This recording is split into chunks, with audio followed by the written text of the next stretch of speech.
looks round.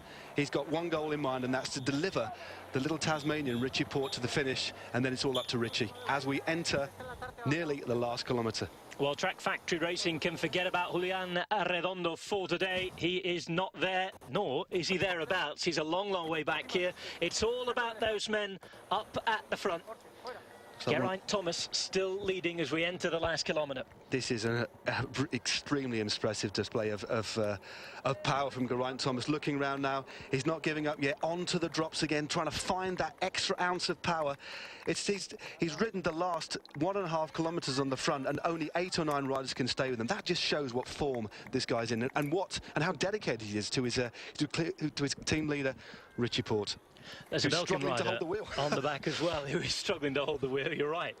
Thomas is going great guns here. And here we go. The action is starting from behind. Can Richie Porte hold it? Jonis Aguirre just starting to take a little control. Movistar might have played this game to perfection here. They certainly have. Izagirre now takes the lead. Valverde on his wheel. They're going to know this finish like the back of their hand. There's only 500 metres to go now. Geraint Thomas swings to the back. His job done, but Richie Porte now in 3rd position. Well, here we go. It's attack time.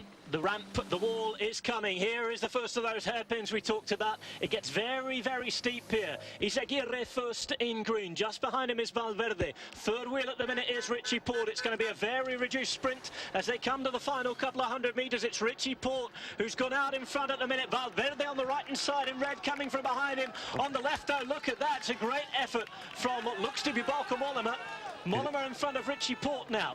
Valverde, though, in pole position. Valverde ahead. And as many people predicted, as you predicted, Matt Stevens, it is going to be Alejandro Valverde who takes the win on stage 2. Adds to his victory in the prologue yesterday. And after 5 hours, 8 minutes and 57 seconds, consolidates his lead as leader of the Vuelta a Andalusia. He's done more than consolidate that lead. It looks like he snatched a couple of seconds as well.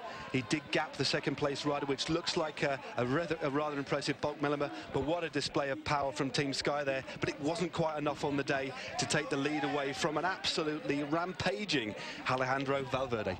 Well, Valverde in frightening form yesterday. 7 seconds quicker than anyone else on what was a very flat and a very short prologue.